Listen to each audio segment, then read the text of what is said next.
What's going on, YouTube? This your boy Aristotle, and what I'm about to do is I'm about to teach you how to get started trading options. So first of all, what are options? That's the first things first. So in my own words, options are something traders use to leverage and make more money by using contractual agreements called calls and puts. Calls bet on the stock to go up, puts bet on the stock to go down. So in this video, I'm going to teach you how to enter an option trade. I'm going to teach you some beginner technical analysis to get you pretty much acclimated and ready to get started in the stock market, and my recommendations for how you should approach option trading based on my experience with teaching and my personal experience with trading options. So let's hop right into it. I know for a fact, and I know why you're here. You see the big gains on Wall Street bets. You see a bunch of people posting big old screenshots, and you want the same thing. You want financial freedom. And to be honest, if I were you guys, I would treat options like a salary. So what you should be doing is leveraging your income instead of trying to flip it. So think about it. If you work a 9 to 5 and you work 8 hours a day and they're only paying $20 or $30, so you're only making about $160 to about $300, right, a day. Okay, but with options, you can make that every single day. So there are 250 trading days in a year. So if you make $100 a day, that is 25 grand at the end of the year. If you average $200 a day, that is 50 grand at the end of the year. And if you average $400 a day, that is $100K 6-figure salary towards the end of the year. And of course, the big bucks. If you want to make $1 million by the end of the year, you would have to average $4,000 a day. Now, I personally can do that. I can personally average a little over 4,000. So I'm in the range of $5,000 to $10,000 per day trading options, and I am comfortable with that. And you must be comfortable making the 100s, the 200s, the 400s, the 500s to 1,000s to 4,000s. You don't want to try to make those big old gains every single day, because that leads to you blowing your account and not using the proper risk management. So now we're going to get into option trading, okay? So first of all, let me explain calls, puts, how to enter them, all of that, okay? This video is sponsored by Honey Drip Network. Honey Drip Network is an option trading and sports betting community that is also growing in numerous things that we'll be teaching our community. We have free options and sports betting watch lists, free webinars, free videos, and free trading bots. Link in the description if you're interested in joining this free community so we can show you how to get this money for free. Let's get it. Thinkorswim, which is our favorite day trading platform. Most of the big traders that you see will use this platform. Why? Because we're able to move large sums and sizes of money without any headaches from Robinhood, Webull, and all these other free trading platforms, all right, that can give you a few headaches if you're trying to move big size and money. So when you first start in Thinkorswim, you're going to have all of these things at the top, right? So we're going to go to trade, and we're going to go to all products, and you can type in right here any stock you want. So let's just say I want to get in Meta. All right, so what you're going to see is the expiration dates. So when you're day trading, you always want to go weekly expiration dates. And let me explain these expiration dates. Most option contracts expire on Friday, and the only time they don't is on holidays, or if you're trading the S&P 500, QQQ, you know, stocks like SPY, the S&P, the Standard & Poor's 500, things like that. So let me show you SPY. They have different expiration dates throughout the week. So more than one. You see how they have a 5th expiration date, a 6th, a 9th. So this is the only exception to the rule of option contracts expiring on a Friday. All right. So other than that, you will be trading Friday expiration for the regular stocks. So Meta, let's go trade Meta. So Meta, we have a Friday expiration. Today is the 5th of January, so that expires tomorrow. And if I wanted to swing Meta, meaning hold overnight, you know what I'm saying, instead of today, then that would be next week or this one. You always want to swing 1 week to 2 weeks to a month out. sometimes longer, depending on what you're trying to do. But let's just say we're day trading, correct? So now let's get right into it. So I decided to choose 10 strike prices, okay? So Meta, okay? So Meta's last price right here is 127, and we're live. So this is, the stock market is still open. That's why this is continuously updating. So if I want to get into calls, remember, calls will always be on the left and puts will be on the right. This is called an option chain, okay? So calls will be on the left, puts will be on the right, okay? Now, when you're choosing an option contract, you always want to be aware of the current price. So if the current price is 127.6, then I am betting on the stock to go up. So that means the nearest strike price after this would be 128, correct? And then 129 will be right after that. So this will be called at the money. So if I'm buying calls and I want to bet on the nearest strike, which would be the strike price, of course, above the current price, that would be at the money, okay? Now, in the money will be a strike price that's already profitable, meaning the current price surpassed the strike price, okay? So, well, the strike price, so you see how this would be in the money. Why? Because 127 is now profitable. Why? Because the current price has passed the 127 strike. So if the current price reaches past 128, this will now be an in the money contract. But because it's not at 128 yet, this is now an at the money, and everything else is out of the money, OTM. So this will be ATM, at the money. This will be in the money because it's already pretty much profitable, meaning the strike price is now within the money, right? And then out of the money. These are out of the money strikes. So one thing about options is you always want to buy on the ask and sell on the bid. So just like if you were going to the grocery store and you wanted to buy a Snicker bar, and the Snicker bar was $1.25. That is Walmart's asking price, okay? So you can't go to Walmart and say, well, all I got is $1.15. So they're going to be like, well, we asked for 125 and we're not willing to fill or fulfill your Snicker bar unless you give us that 125. So it's the same with options. You see this ask right here? In order for you to quickly get filled, meaning your contract to go through, remember, when you're buying something, someone has to sell it to you. So if someone is selling something to you, you must pay what they're asking for. So that's a quick way to remember that. So that means this right here is always multiples of 100. This is called your premium price. Now, that means this is $24, $39, $62, $95, $100.37, $191, pretty much $252, $325, $405, $490, right? So you're always multiplying it by 100, and these are called your premiums, the price you'll pay. Now, the difference between the bid and the ask is called your spread. So you see here that the bid is $138 and the ask is $142. So we have about a $3 spread here, and then we have a $1 spread here, and we have a $2 spread here. So that means if I was to buy this for $142 and I want to quickly sell, I would have to sell at the bid.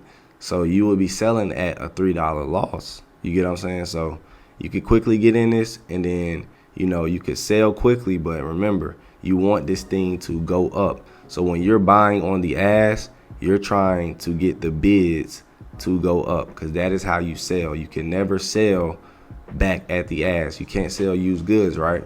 So that is how you buy, and it's the same thing for puts.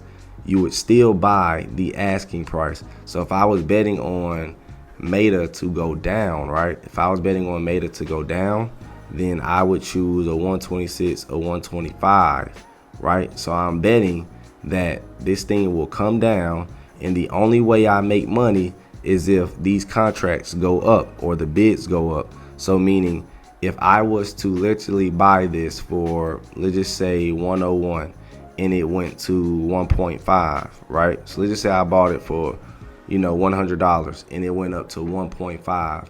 Because I bought at $100, 1.0, and it went to 1.5, I have now made $50. You get what I'm saying? So I bought it at 1.0, it went to 1.5, I have now made $50. So if I buy this at this price and then the bids go up, so remember, as Meta goes up, so let's just say I was trying to buy calls and I'm betting on Meta to go up, and I buy the 129 strike, and pretty much as Meta goes up, this goes up. You get what I'm saying? So as the current price goes up, the option premiums go up with it. Okay? Now there are exceptions to the rules when options do not move or they can burn premiums. Whenever you have a pretty much strike price like this, it's called theta decay. Okay? So that means that premiums will burn if it's a choppy sideways market. Okay? And that usually happens when you have an expiration date that's very close. So the further out the expiration date, the higher premiums you'll pay.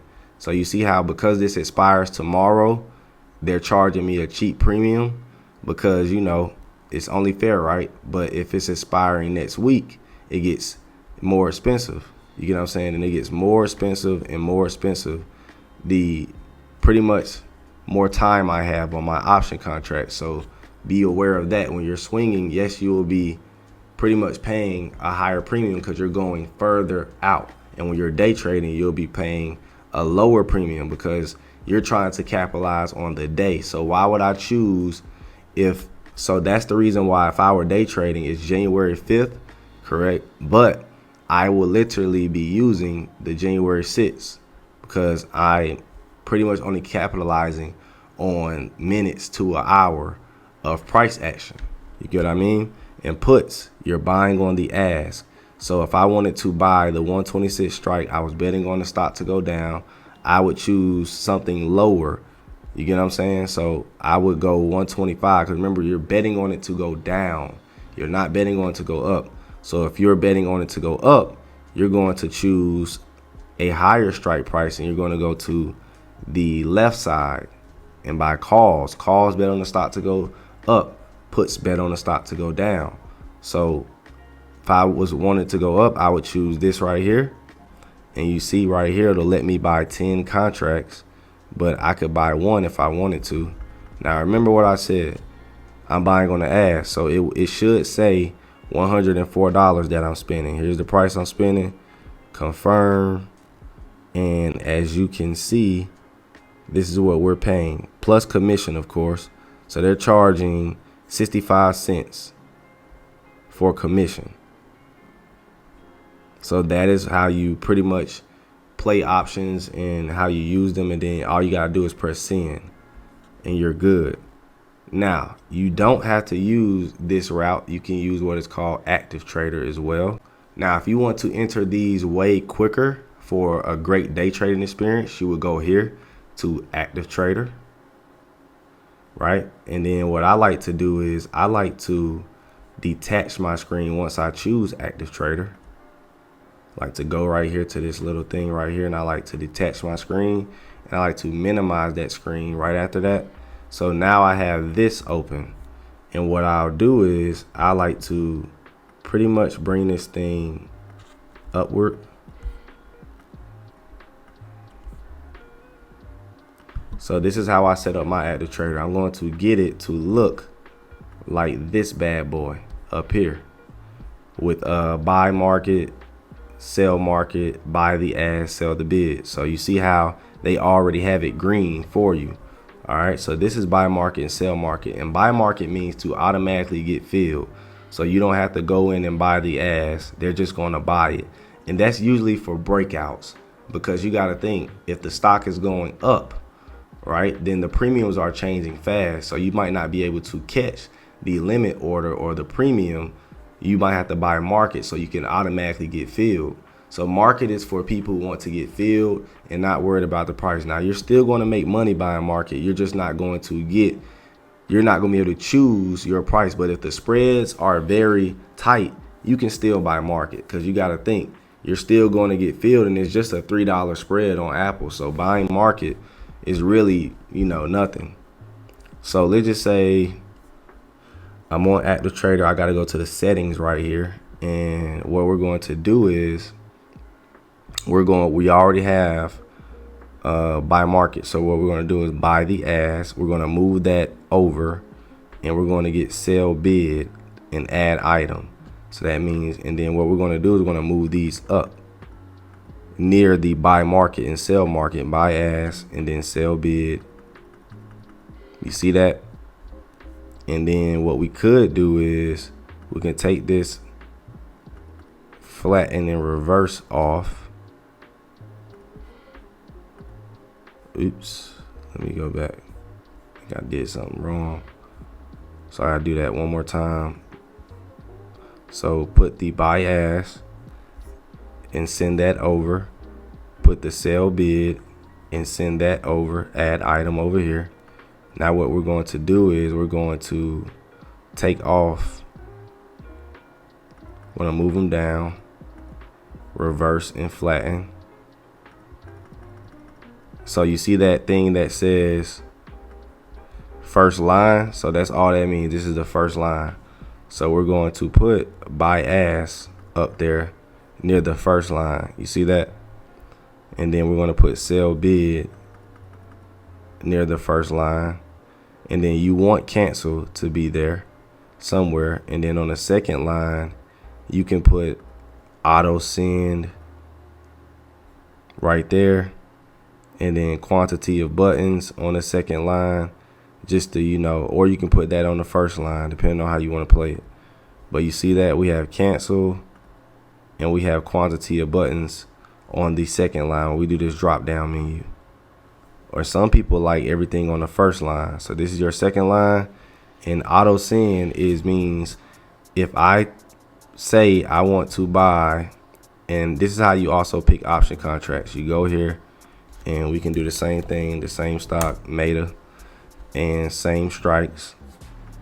So now now it's automatically already on the asking price. So if I want to buy calls, I can quickly go here, and then I can choose 10 contracts, or I can type it in myself, 5 contracts.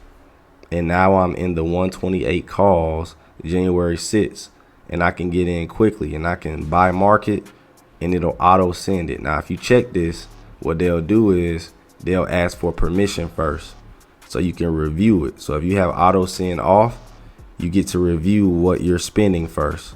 So that's good for people who want to practice good risk management. Is to do this auto send, to take auto send off and review everything you're buying first. So I'm buying this for this amount. So this way you check how much you're spending first. So what I like to do is whenever I'm trading, I like to have multiple screens up. So I'll have this one and I'll detach it. So once you make one, you only have to make one and they all can be detached. So now I can have Meta here, and then I can have Apple here. And then I can say, I want to do Apple 124 puts. So puts are still on the right, calls are on the left. So I can say I want these up here. I got 10 contracts. So basically, you'll be watching the market ready to enter active trader right here. So this is how you exit and enter quickly in the stock market. So there are 5 types of option trading. You have day trading, you have swinging, you have scalping, you have long term, and then you have leaps. So let me explain all. Day trading. Day trading is this. The stock market is open from 9:30 Eastern time to 4 p.m. Eastern time, correct? So what does that mean? If you place a trade within that time period and sell it before 4 p.m., that is called a day trade. Okay, so you are buying and selling within the same day. Scalping, that is day trading, but with minutes. Okay, within minutes to seconds. So it's pretty much a very, very quick day trade. And then swing trading is holding a stock overnight. So an option trade would be swing trading. You are taking a position and you are swinging it past 4 p.m. Okay, so even if it's one day, that counts as a swing trade. And then long-term trading, of course, is buying shares, owning positions outright. Okay, and then you have leaps, that is buying option contracts out for a year or so, pretty much taking a long dated option contract, and those can make a lot of money. But remember, you always want to go light on leaps. Okay, so if you have a 9 to 5, then your best bet will probably be swing trading.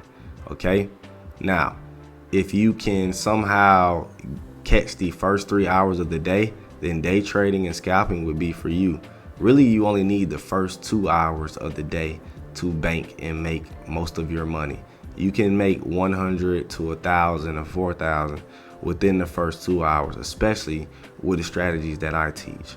So let's get right into it. As far as technical analysis is the study of price charts, and that is what I'm going to do for you guys. I'm going to give you a quick crash course on how to approach the market for beginners and looking for technicals, and make this thing pretty much simple for you guys, because I know you guys are afraid of the charts and you want to learn this. So let's get into it. So we're going to get into candlestick trading. Okay, so candlesticks, I'm going to break this thing down for you guys and explain it. So let's get into it. Let's talk about candlesticks. So candlesticks are pretty much giving you a visual representation of the price action of what happened within that time period. So if we go to the 5-minute chart, right? So we're on Shopify. Everything on the 5-minute chart, every candlestick you see represents 5 minutes intervals. We go to the 15-minute chart. Every candlestick you see represents 15 minutes in the relationship of what happened within that 15 minutes. Okay, and you'll eventually be second nature at spotting the relationship. We go to the hourly chart. Every candlestick represents 1 hour, and you see how it becomes less and less candlesticks the more higher time frame we go. We go to the daily chart. Every candlestick now represents 1 day. Okay, so now that you understand that no matter what time frame you're on, a candlestick represents what happened within that time frame. So we're on the 5-minute chart, correct? And we wanted to pretty much get into a trade. So let's just say it opened here, right? So let's just say it opened at 10. All right, so it opened at 10, then it went as low as 7, and then it went as high as 15 but closed at 12, correct? So it opened at 10, went as low as 7, went as high as 15 but closed at 12. So the relationship between the open and close is called your real body. Okay, and in order for a candlestick to be green, the close must be higher than the opening price. Okay, now the contrary, using the same numbers, let's just say it opened at 12 and it went as high as 15, went as low as 7 but closed at 10. Okay, so now in order for it to be a red candlestick, the close must be lower than the opening price. Okay, so the relationship between the open and close is called your real body. Okay, this is your real body. Now anything outside of those are called your shadows or wicks. Okay, so anything outside of the body is called your shadows and wicks, and we're going to get into all of that. So big green candlestick, looking at this, I can already tell you what happened. We know that because it's green, the closing price must be higher than the opening price. So this is the open, this is the low, this is the high, this is the close, correct? Because it's green, so the close is higher than the opening price. Big green candlesticks equals big buying pressure. That's when the buyer stepped in. And then big red candlesticks equals big selling pressure, where the seller stepped in. Okay, so I know that looking at this red candlestick, I know that it had to have opened here and it had to have closed here, because the close is always lower than the opening price. So it pretty much opened here when its high is here, when its low is here, but closed here. All right, so that's what makes it a red candlestick. And red means big selling pressure. Big red candles equals big selling pressure, meaning the seller stepped in. Now, these are called dojis when the open and close are virtually the same. So let's talk about it, okay? So there are two types. Before we get into this, let's talk about bulls and bears, okay? So bullish equals up, bearish equals down, and that comes from the fighting attack style of both animals. So bulls strike up, bears strike down, okay? So bulls strike up, bears strike down. So if I say something is bullish, that means it's going up. If I say something is bearish, that means it's going down. So let's get into it. Dojis. So let's break this down from a bullish and bearish term. The bulls made the prices go up. The bears, so it opened here, the bulls stepped in, the buyers, and then the bears stepped in, and then the bulls stepped in again and made it close near the opening price. So here, this is what makes it a doji, when the close and open are virtually the same. So it opened here. So this is a doji when the close and open are virtually the same. So it opened here. It's a dragonfly doji. It opened here. The bears made the prices go down, the sellers, and then the buyers stepped in and bought it right back up to close near the highs, which is pretty much the open. Now here, it opened here. The bulls brought it up.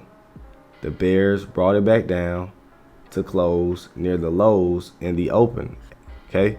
And this pretty much is the same thing as this. So what you're learning is whenever you see wicks, that is some type of reversal, okay? It's always going to be some type of reversal whenever you see wicks or shadows. Now we're going to hop into candlestick patterns. So I want to give you guys a freebie. This is the most high probability candlestick pattern. This is called a pin bar. So what does this mean? The trend was once bullish, correct? And this was once a bullish candlestick. And then the bears shot the prices back down. So it opened. So look, check this out. It opened here. It was once a big green candlestick. And then the bears made the prices come back down. And then it ended up closing right here. And it even went low. So you get what I'm saying? So it ended up closing right here and it even went lower. So that's called a pin bar. And the reason why you don't call it hammers is because in order for it to be a hammer, it must close near the highs and the low. And rarely does that happen. There's always going to be wicks and shadows, correct? So that whenever you see this at the top of a trend, that can be a huge reversal. Why? Because look at it. It was once green and now it's an upside down lollipop or a bat, or however you want to look at this, and it shot down. And then we have here the red candlestick, correct? The red candlestick.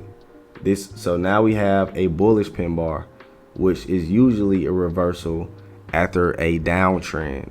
So look, check this out. We have a downtrend, another red candlestick, and then this was once a red candlestick. It opened here, went as low as here. Bulls bought the prices back up to go higher than the open, and then it went as high as here, but ended up closing here. And then what does that do? That's like a wrestler on the ropes slingshotting to go do something or whatever. You know what I'm saying? You got to look at it from perspective. Or a lollipop with a rocket ship attached to it, or an astronaut bending their knees and jumping as high as they can. Okay, so now we have a support line here. If we draw this line going straight across, correct, we now have a support line, and we have a pin bar at support.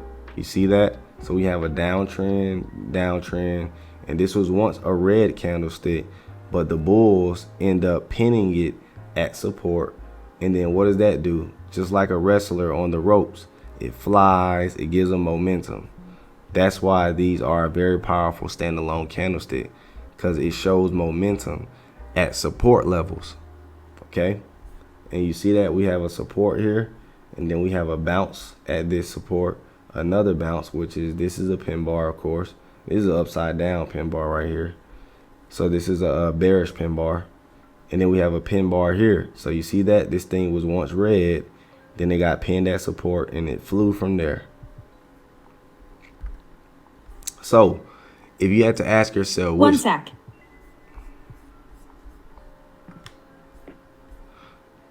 So if you had to ask yourself, which lollipop out of these two do you like the most? You would possibly say the red or the green, right? But most people say the green.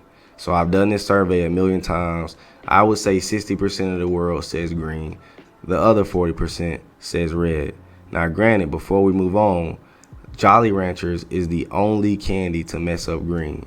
Jolly Ranchers is the only candy where the red is way better than the green. The cherry Jolly Rancher is better than the green apple. Now we must continue. So remember this analogy. So we draw a support line going diagonal right here. We see two pin bars, one right here, one right here. Even though we like the green, the red is also good, because look what happened as a result of the red. So as long as it's a pin bar at support and a pullback, you always want to buy pin bars at pullbacks, then you will stand to be green. Okay, so this is called swing trading, because this is the daily chart. So we would be swing trading calls overnight because we have a pin bar on a pullback. And then we have another pin bar on a pullback right here. And then you see this thing just continues to prove me right. You can go look at any chart and you can find numerous pin bars everywhere. So this is one strategy that you can use. And this is a bearish pin bar. After an uptrend, look what happened. Bearish pin bar. So now we're going to get into our second candlestick pattern. This is called a bearish engulfing. All right. So now we're going to get into our second candlestick pattern, and that's called engulfing. So bullish and bearish engulfings. So this is going to be your second most high probability candlestick pattern. All right. So what does that mean? That means when the body of today engulfs yesterday, the body must engulf. Okay. So the body of today must engulf yesterday. So that pretty much shows that the trend can reverse because it got eaten up. So that's when a big candle engulfs a small candle. All right. So today must be the big boy and yesterday must be the small boy. So engulfings are perfect because we all want to be better than we were yesterday. Correct. That's how you got to look at it. Or you can look at it like Pac-Man. You get what I'm saying? He's eating the smaller people. All right. So as you can see right here, even if these wicks go as high as they want, the wicks don't matter. It's all about engulfing the body. So imagine if a bear hugged you, it would engulf you. You get what I'm saying? If you stood next to a bear and then gave it a hug right in the center of a bear, you would be engulfed. Okay. Now you can also look at it as if you were to eat a spider, but the legs are hanging outside of your mouth. So look at this. We have a bullish engulfing after a pullback. So remember, my favorite spots to buy these are at pullbacks. You don't want to buy them like right here. Well, this was a pullback technically right here. So you can buy it right there. But let's just see if we see an engulfing anywhere that's not on a pullback. Not really. Here's another engulfing right here. I have a secret engulfings off the 200 MA. Engulfings. So I have a secret engulfings off big MAs like the 200. The 200 MA is very high probability. It's one of the most strongest moving averages. Engulfings of these are high probability. And then we have the bearish engulfing right here at the top of a trend. Now, this is our third candlestick pattern, but it's not the highest probability. The engulfing and the pin bars are the most high probability candlesticks a man can play. But it's worth knowing these. This is called a harami. Now, what does harami mean? Harami means pregnant in Japanese. You can Google it. In fact, I'll pull it up right here, the Google of harami, okay? So then you have what? Let's check this out. This is how it works. So remember, harami means pregnant. So that means today will be the small guy now. So remember how I said today will pretty much be better than yesterday? It's the opposite. Today is worse than yesterday.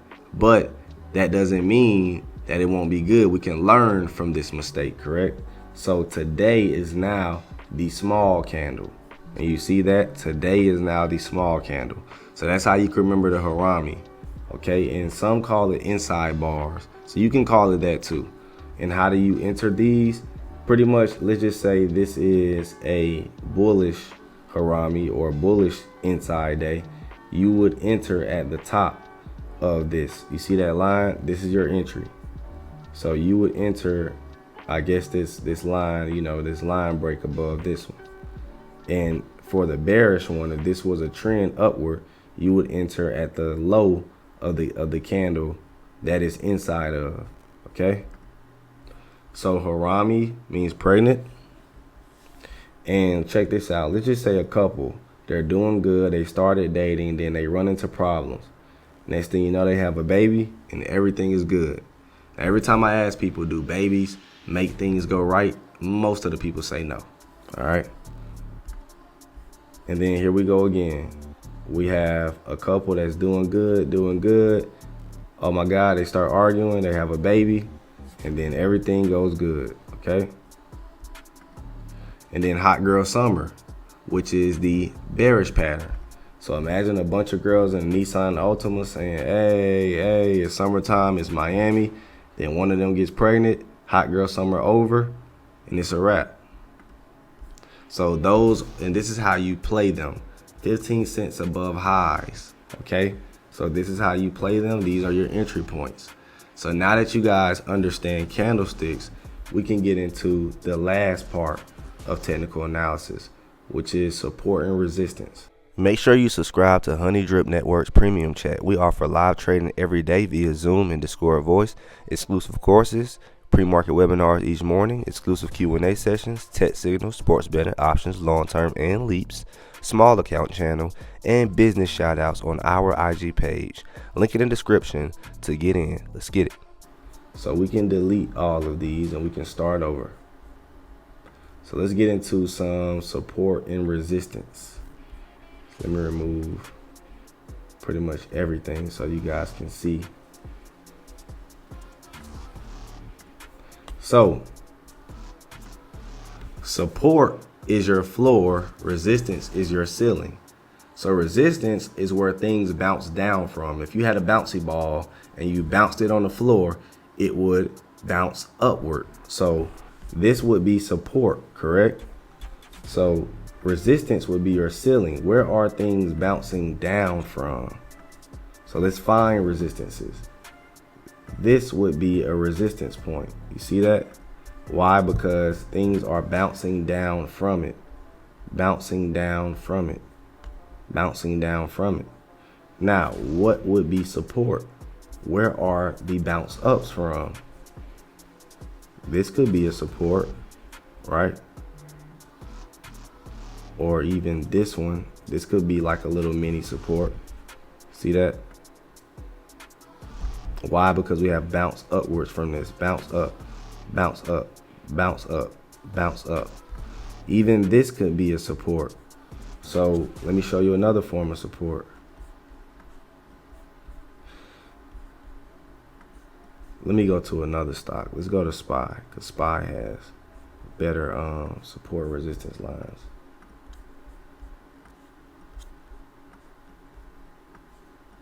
So let's draw that again. We have a resistance, and then we have a support here. So you see that?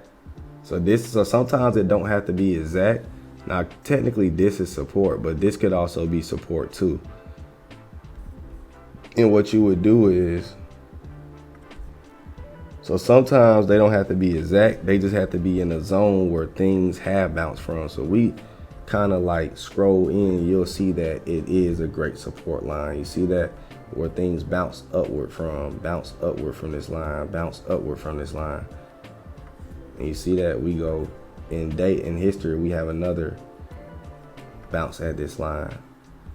And support can also be, you know, horizontal or diagonal. So this could be a support line. See that?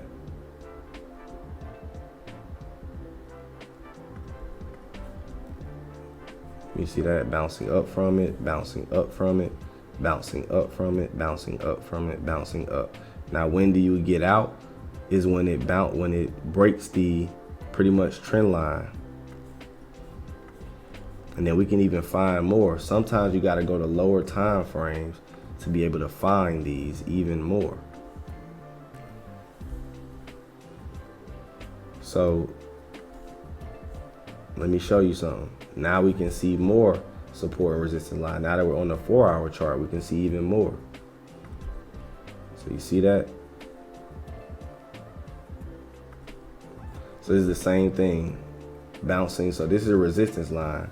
Bounce down from it, bounce down from it, bounce down from it. And when do you get out of this?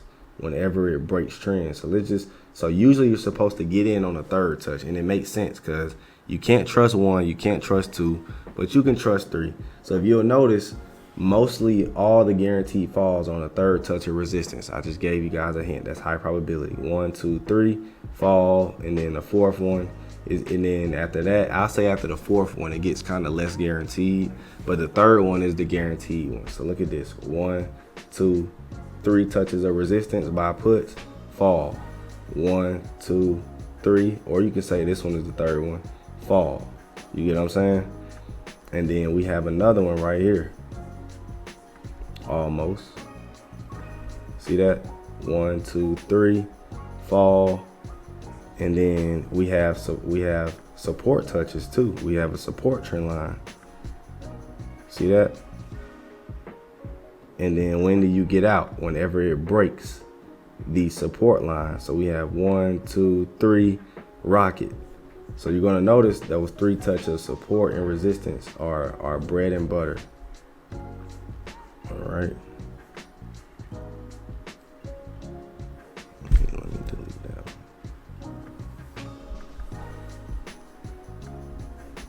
Delete that alert. So yes, support can be all types of forms, as long as it's bouncing up from it. See that? Bouncing up from support. Boom, boom, boom, boom. So now you guys understand some basic candlesticks, support and resistance, things like that, okay?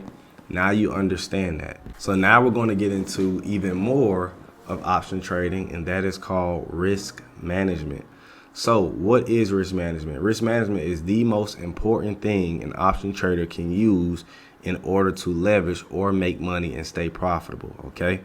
So how do you use risk management? Let's just say you have a $2,500 account, okay? You are not supposed to use or leverage that full $2,500. So when you're using a cash account, when you're trading options, that's what most of you should be willing to use, is cash. And the only time you should go margin is when you have over 25K, because that's going to allow you to day trade unlimited. Anything under 25K, you can only day trade with the amount of money you have. So if I have $2,500, I can trade $500 5 times. And I can also trade $250 10 times.